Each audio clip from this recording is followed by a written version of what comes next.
ನಿಮ್ಮ ಚರ್ಮ ಹಳದಿ ಬಣ್ಣಕ್ಕೆ ತಿರುಗ್ತಾ ಇದೆಯಾ? ಸ್ಕಿನ್ ಡ್ರೈ ಆಗಿ ಸುಲಿದು ಬರ್ತಿದೆಯಾ? ಮೊಡವೆ ತುರ್ಕೆ ಜಾಸ್ತಿ ಆಗ್ತಿದೆಯಾ? ಹಾಗಿದ್ರೆ ನಿಮ್ಮ ದೇಹದಲ್ಲಿ ವಿಟಮಿನ್ ಬಿ12 ಕೊರತೆ ಇರಬಹುದು. ಇವಿಷ್ಟೇ ಅಲ್ಲ, ತುಂಬ ಸುಸ್ತಾಗೋದು, ಆಯಾಸ, ರಕ್ತಹೀನತೆ ಹಾಗೂ ನರಗಳಿಗೆ ಸಂಬಂಧಿಸಿದ ಸಮಸ್ಯೆಗಳು ಕೂಡ ವಿಟಮಿನ್ ಬಿ12 ಡಿಫಿಷಿಯನ್ಸಿಂದ ಕಾಣಿಸ್ಕೊಳ್ಳುತ್ತವೆ.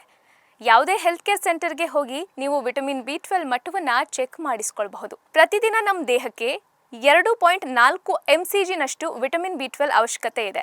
ಮಾಂಸಾಹಾರದಲ್ಲಿ ಸಾಕಷ್ಟು ಪ್ರಮಾಣದಲ್ಲಿ ವಿಟಮಿನ್ ಬಿ12 ಸಿಗುತ್ತೆ, ಆದರೆ ವೆಜಿಟೇರಿಯನ್ ಮೂಲಗಳು ಬಹಳ ಕಡಿಮೆ. ಹೀಗಾಗಿ ಹೆಚ್ಚಿನ ವೆಜಿಟೇರಿಯನ್ಸ್ನಲ್ಲಿ ಬಿ12 ಕೊರತೆ ಉಂಟಾಗುತ್ತೆ. ಸೊ ವೆಜಿಟೇರಿಯನ್ಸ್ ನಿಮ್ಮ ಡಯಟ್ನಲ್ಲಿ ಆದಷ್ಟು ಡೈರಿ ಪ್ರಾಡಕ್ಟ್ಗಳನ್ನು ಇನ್ಕ್ಲೂಡ್ ಮಾಡ್ಕೊಳ್ಳಿ. 1 ಗ್ಲಾಸ್ ಅಂದರೆ 250 ml ಹಾಲಿನಲ್ಲಿ 1.2 mcg ವಿಟಮಿನ್ ಬಿ12 ಇರುತ್ತೆ.